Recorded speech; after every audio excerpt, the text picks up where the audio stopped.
अल्हम्दुलिल्लाहि रब्बिल आलमीन वस्सलातु वस्सलामु अला सय्यिदिल मुरसलीन अम्मा बाद फ़अऊज़ु बिल्लाहि मिनश शैतानिर रजीम बिस्मिल्लाहिर रहमानिर रहीम। इमाम ज़ैनुल आबिदीन जा इरशाद दुआए अत्तार या रब्बल मुस्तफ़ा जेको भी मुकम्मल रिसालो इमाम ज़ैनुल आबिदीन जा इरशाद पढ़ी या ॿुधी वठे उन जी दिलि मां दुनिया जी महबत दूर फरमाए करे उनके सहाबा व अहले बैत जे इरशादनि ते अमल करण ऐं उनखे आम करण तौफ़ीक़ अता फ़रमा ऐं उनखे बेहिसाब बख़्शे छॾ। आमीन बिजाहि ख़ातमिन नबिय्यीन सल्लल्लाहु तआला अलैहि वालिहि वसल्लम। दुरूद शरीफ जी फ़ज़ीलत फरमाने इमाम ज़ैनुल आबिदीन रहमतुल्लाहि तआला अलैहि रसूल पाक सल्लल्लाहु तआला अलैहि वालिहि वसल्लम ते कसरत सां दुरूद पढ़ण अहले सुन्नत जी अलामत आहे। मुझे तुम मसल के अहमद रज़ा पर इस्तिकामत दो बनु खिदमत गुजारे अहले सुन्नत या रसूल अल्लाह सल्लु अलल हबीब सल्लल्लाहु तआला अला मुहम्मद सल्लल्लाहु अलैहि वालिहि वसल्लम। पहिरियां इल्म हासिल करण वारे जो मक़ाम। जंहिं तव्हां मां पहिरियां इल्मु हासिल करे वरितो त उहो उन मामले में तव्हांजो रहनुमा आहे, चाहे उहो उमिरि में तव्हां खां नंढो ई छो न हुजे। उलमा अंबिया जा वारिस आहिनि। दुनिया में माण्हुनि जा सरदार सखी आहिनि, जॾहिं त आख़िरत में दीन वारा ऐं इल्म ऐं फ़ज़ल वारा हूंदा, छो त आलिम सगोरा अंबिया जा वारिस आहिनि। वॾे मर्तबे वारो केरु? अर्ज़ु कयो वियो माण्हुनि मां सभ खां वॾे मर्तबे वारो केरु आहे? फ़रमायाऊं जंहिंजे नज़दीक दुनिया जी का बि हैसियत न हुजे। दुनिया ऐं आख़िरत। दुनिया निंड यानी ग़फ़लत जी जॻह आहे, जॾहिं त आख़िरत बेदारी जो मक़ाम आहे ऐं असां उन जे विच में परेशान ख़्वाब जियां आहियूं। हक़ीक़ी ज़ाहिद केरु? हज़रत अली बिन हुसैन यानी इमाम ज़ैनुल आबिदीन रहमतुल्लाहि तआला अलैहि खां ज़ाहिद यानी दुनिया खां बेरग़बत शख़्स जी सिफ़त जे बारे में पुछियो वियो त पाण फ़रमायूं जेको ज़ादे राह खां बग़ैर मंज़िल ताईं पुॼे, पंहिंजी मौत जी तयारी रखे ऐं आख़िरत जे शौक़ में पंहिंजी ज़िंदगीअ खां थकिजी वञे। चङाइनि ऐं बुराइनि जो आईनो। ग़ौर फ़िक्र हिकु अहिड़ो आईनो आहे जेको मोमिन खे उन जूं चङायूं ऐं बुरायूं ॾसींदो आहे। मूंखे उन वॾाई कंदड़ मुतकब्बिर शख़्स ते ताजुब आहे जेको कल्ह ताईं सिर्फ़ु नापाक पाणी जो क़तरो हुयो ऐं कुझु अरसे खां पोइ क़बर में सड़ियल लाश बणिजी वेंदो, ऐं मूंखे अहिड़े शख़्स ते बि वॾो ताजुब आहे जेको अल्लाह पाक जे वजूद जे बारे में शक करे थो, हालांकि उहो पैदा कए वञण खे ॾिसी रहियो आहे जेको पैदा करण वारे जे वजूद जो रोशन दलील आहे। ऐं मूंखे अहिड़े शख़्स ते हैरानी आहे जेको क़यामत जे ॾींहुं ॿीहर ज़िंदा कयो वञण जो इनकार करे थो, हालांकि उहो पहिरें भेरे पैदा कए वञण खे ॾिसी रहियो आहे, छो त जेको रब पहिरियों भेरो पैदा करे सघे थो उहो ॿीहर बि ज़िंदा करे सघे थो। ऐं मूंखे अहिड़े शख़्स ते बि ताजुब आहे जेको फ़ना थियण वारी दुनिया जे लाइ कमु कंदो आहे पर हमेशह रहण वारे घर यानी आख़िरत खे छॾे रखंदो आहे। ऐं साहिब रूहुल बयान शेख इस्माइल हक़ी रहमतुल्लाह ताला अलैहि इज़ाफ़ो कयो आहे त अक़लमंद ते लाज़िम आहे त हू हिननि कमनि मां इबरत हासिल करे उन खां पहिरीं जो मौत उन जे मथे ते अची वञे, उनखे घुरिजे त अल्लाह पाक खे यादि रखंदे हक़ जे रस्ते में सुबुह ऐं शाम कोशिशि करे ऐं मौत खां पहिरीं उन जी तयारी करे रखे, छो त वक़्तु हवा जी तेज़ीअ जियां गुज़री रहियो आहे। उहे माण्हू किथे आहिनि जेकी नबियुनि ऐं रसूलनि जो इनकार कंदा ऐं उन्हनि खे निंदींदा रहिया? ख़ुदा जो कसम उहे मरी चुका ऐं अनक़रीब ही सॼी काइनात ख़तमु थियण वारी आहे। बसि हिन काइनात में मलाइकनि जिन्ननि ऐं इंसाननि मां केर बि बाक़ी न बचंदो। आमाल नामा वेढ़िया वेंदा ऐं क़यामत क़ाइमु थींदी, उन में हर नंढो वॾो अमल ज़ाहिर थी पवंदो। हाय अफ़सोस बदबख़्तनि जी रुसवाई ऐं आफ़रीन ऐं नेक माण्हुनि जी सादत मंदी। ए असांजा रब, असां तोखां मौत जी यादि, नेकिन ते इस्तिक़ामत ऐं ज़ाहिरी ऐं बातिनी तौर ते सिधे रस्ते ते हलंदे रहण जो सुवाल कयूं था। ए कवी यानी ताक़त वारा, ए मोइन यानी मदद फरमाइण वारा, असां कमज़ोरनि जी मदद फरमा। आमीन। शरीर बदन, बेशक जॾहिं बदन बीमार न हुजे त शरीर यानी शिर वारो थी वेंदो आहे ऐं शरीर बदन मां ख़ैर जी उमेद नाहे रहंदी। बग़ैर इल्म कंहिंजे बारे में ॻाल्हि न कई वञे। को शख़्स कंहिं ॿिए जे बारे में भलाई जी ॻाल्हि न चवे जेका उनखे पाण ख़बर न हुजे, छो त पोइ क़रीब आहे त हू उन जे बारे में बुराई जी का अहिड़ी ॻाल्हि बि चई छॾींदो जेका उनखे मालूम ई न हुजे। ऐं जॾहिं तव्हां मां ॿ माण्हू अल्लाह पाक जी नाफ़रमानी ते दोस्ती इख़्तियार कंदा आहिनि त उहे ॿई अल्लाह पाक जी नाफ़रमानी ते ई जुदा थींदा आहिनि। हक़ीक़ी भाईचारो, पाण हिकु शख़्स खां पुछऊं, छा तूं पंहिंजे दीनी भाउ जे खीसे मां हथ विझी उन जी इजाज़त खां बग़ैर बि पंहिंजी मर्ज़ी सां का शइ कढी सघीं थो? उन जवाबु ॾिनो, न। पोइ पाण फरमायूं, जेकॾहिं ईअं आहे त तव्हां ॿिन्हीअ में अञा ताईं हक़ीक़ी भाईचारो नाहे। दोस्ती ऐं दुश्मनीअ में एहतियात, कंहिं बि शख़्स सां हरगिज़ दुश्मनी न रखो, भले खणी तव्हांजो ख़्यालु हुजे त हू तव्हांखे नुक़सानु न पहुचाईंदो, ऐं कंहिंजे तोहफ़े खे हरगिज़ अदना न ॼाणो, भले खणी तव्हांजे ख़्याल में उहो तव्हांखे को नफ़ो न ॾींदो, छो त तव्हां नथा ॼाणो त कॾहिं तव्हांखे पंहिंजे दोस्त जी ज़रूरत पइजी वञे, ऐं तव्हां नथा ॼाणो त कॾहिं पंहिंजे दुश्मन खां डिॼणो पए। ऐं जॾहिं केरु तव्हां वटि उज़ुर यानी मुआफ़ी घुरण जो को सबबु खणी अचे त तव्हां उनजो उज़ुर क़बूल कयो, तोड़े जो तव्हांखे ख़बर आहे त उहो शख़्स कूड़ो आहे। तक़सीम इलाही ते रज़ामंदी ई हक़ीक़त में गिनाह आहे। जेको पंहिंजे लाइ अल्लाह पाक जी तक़सीम ते राज़ी रहियो त उहो माण्हुनि मां सभ खां वधीक ग़नी आहे। तक़दीर ते राज़ी रहो, तक़दीर जे नापसंदीदा मामलनि यानी सख़्तियुनि ते राज़ी रहणु यकीन जे आला दरजात मां आहे। सख़्तियुनि ते सब्र कयो, ए मुंहिंजा पुट, सख़्तियुनि ते सब्र कयो, कंहिंजा हक़ ज़ाया न कयो ऐं पंहिंजे भाउ खे अहिड़े कम में न विझो जंहिंजो नुक़सानु तव्हांजे लाइ उन जी आर्ज़ी नफ़े खां वधीक हुजे। दिलनि में महबत विझण जो तरीक़ो, बेशक उन तव्हांखे पंहिंजी महबत जो क़ैदी बणाए छॾियो जंहिं तव्हांजो अहसान मञण में अॻिराई कई। सखी केरु आहे? सखी उहो न आहे जेको घुरण वारनि खे ॾींदो आहे, बल्कि सखी उहो आहे जेको अल्लाह पाक जे फ़रमान बरदारनि जे हक़नि जी अदायगी में अॻिराई कंदो आहे ऐं पंहिंजी तारीफ़ जो ख़्वाहिशमंद नाहे हूंदो, पर शर्त इहा आहे त उहो बारगाह इलाही मां कामिल सवाब जो यकीन रखे। सखी ऐं कंजूस में फ़र्क़ु, सखी अल्लाह पाक जे फज़ल ते ख़ुशि थींदो आहे, जॾहिं त कंजूस पंहिंजे माल ते फ़ख्रु कंदो आहे। महिमान नवाज़ी आला अख़लाक जी निशानी आहे। आला अख़लाक जी निशानी हीअ आहे त माण्हू महिमान जी पाण महिमान नवाज़ी करे, जीअं हज़रत इब्राहीम ख़लीलुल्लाह अलैहिस्सलाम पाण ई पंहिंजे घर वारनि सां गॾु महिमान जी महिमान नवाज़ी फ़रमाई। क़यामत में पुरसुकून अखियूं, क़यामत जे ॾींहुं टिनि अखियुनि खां अलावा हर अखि जाॻंदी यानी परेशान हूंदी। पहिरियों उहा अखि जेका अल्लाह पाक जी यादि में जाॻंदी रहे, ऐं नंबर 2 उहा अखि जेका अल्लाह जे हराम कयल कमनि खां बचंदी रहे, ऐं नंबर 3 उहा अखि जेका अल्लाह पाक जे ख़ौफ़ खां रोअंदी रहे। रमज़ान में गफ़लत में रहण वारनि ते ताजुब, इमाम ज़ैनुल आबिदीन रहमतुल्लाह ताला अलैह ईद जे ॾींहुं माण्हुनि खे ॾिठो त उहे खिली रहिया आहिनि त पाण फरमायूं, बेशक अल्लाह पाक रमज़ान जे महीने खे पंहिंजे मख़लूक जे लाइ मैदान अमल बणायो आहे त जीअं माण्हू उन जे पसंदीदा कमनि जी अदायगी में गोई खणी वञनि। जेतोणीकि हिकु क़ौम उन मामले में अॻिराई कई त उहे कामयाबु थी विया ऐं हिकु क़ौम पोइते रहिजी वई त उहे नुक़सान में रहिया।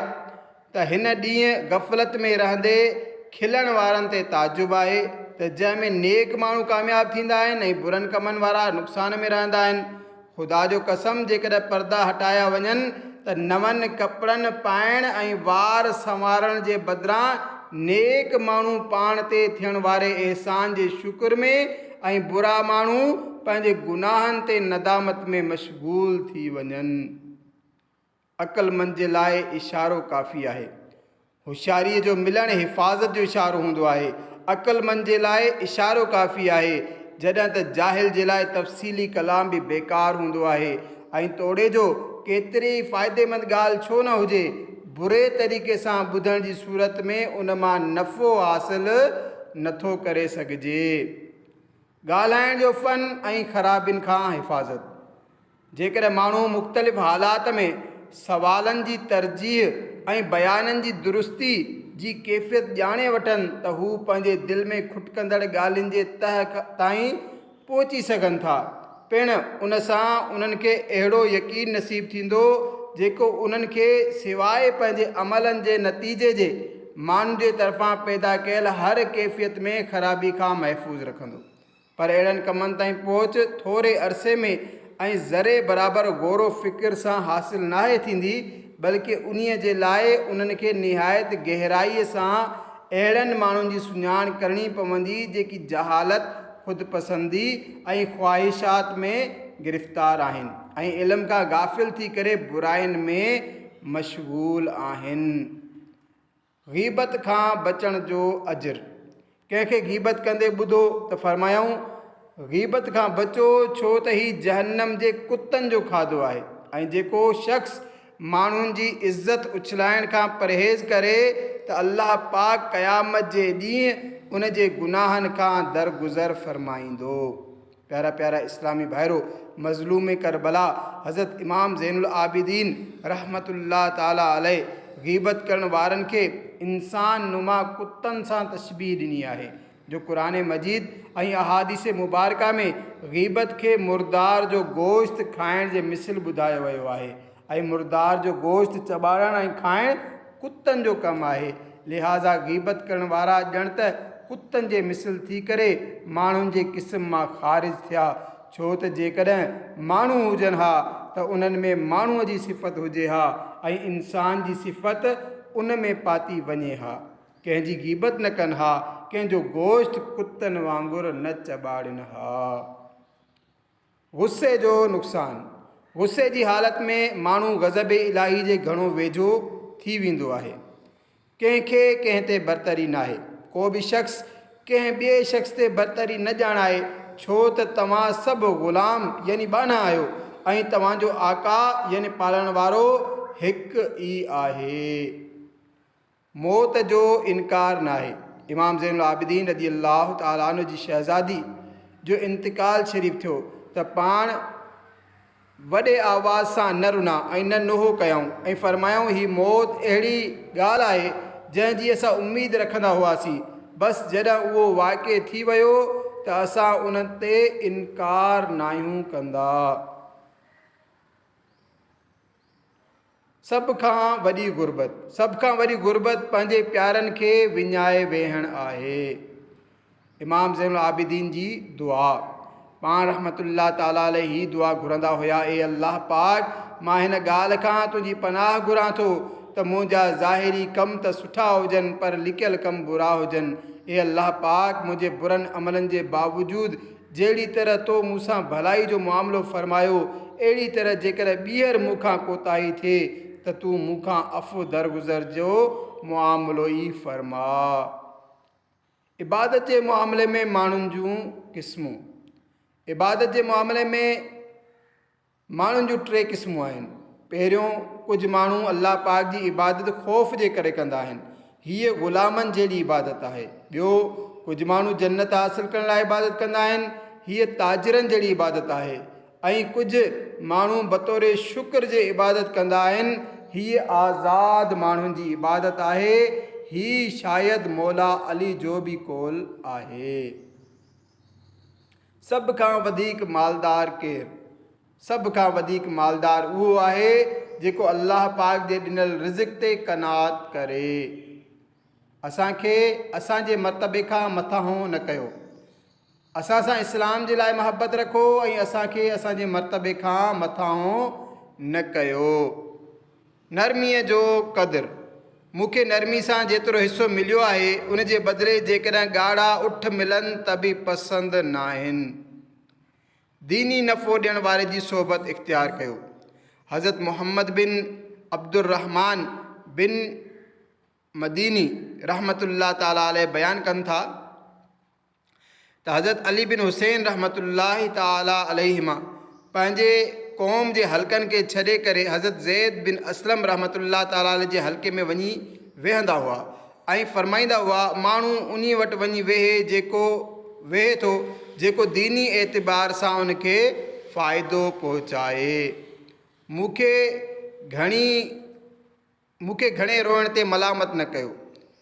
ए इंसानो, मूंखे घणे रोअण ते मलामत न कयो, छो त हज़रत याक़ूब अलैहिस्सलाम पंहिंजे हिकु पुटु याने हज़रत यूसुफ अलैहिस्सलाम खे विञायो त एतिरे क़दुरु रुना जो संदनि जूं अखियूं सफ़ेद थी वियूं, याने दीद घटि थी वई।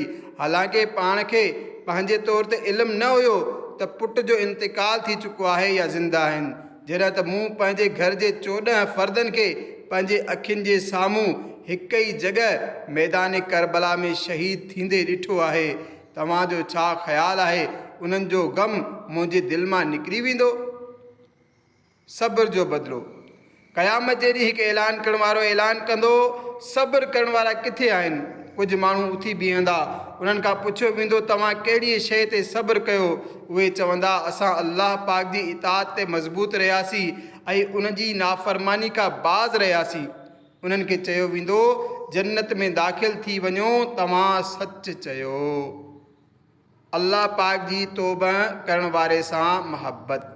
हज़रत अबू जाफ़र इमाम मोहम्मद बाक़िर रहमतुल्लाह ताला अलैह बयानु कनि था त मुंहिंजे वालिद माजिद हज़रत अली बिन हुसैन रहमतुल्लाह ताला अलैहिमा 2 भेरा पंहिंजो सॼो माल अल्लाह पाक जी राह में ख़र्च कयो ऐं फरमायो, बेशक अल्लाह पाक तौबा करण वारे गुनहगार मोमिन सां मोहब्बत फरमाईंदो आहे। नेकी जी दावत जी अहमियत।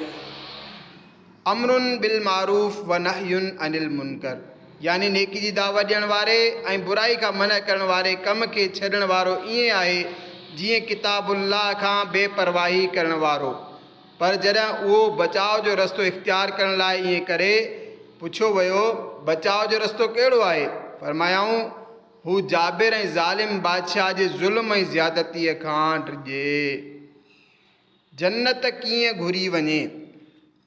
तव्हां मां केरु ईअं न चए त ए अल्लाह पाक मूं ते जन्नत सदको फ़रमाए, छो त सदको त गुनाहगारनि जे तरफ़ां हूंदो आहे, बल्कि हीअं चओ, ए अल्लाह पाक मूंखे जन्नत अता फ़रमाए या मूंखे जन्नत अता फ़रमाए करे एहसान मंद बणाए। ग़ज़ब इलाही परे करण वारो अमल।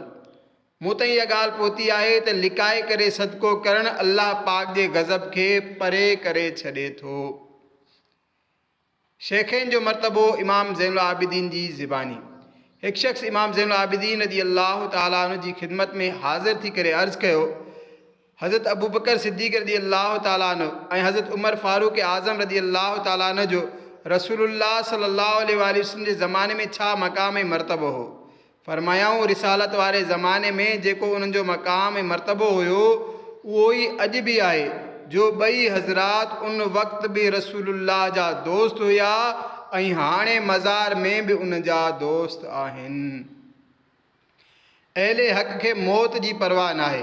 पाण रहमतुल्लाह ताला अलैह दौरान सफ़र पंहिंजे बाबा जान इमाम हुसैन रज़ी अल्लाह ताला अन्हु खे अर्ज़ु कयो, बाबा जान, जॾहिं असां हक़ ते आहियूं त असांखे मौत जी का परवाह नाहे।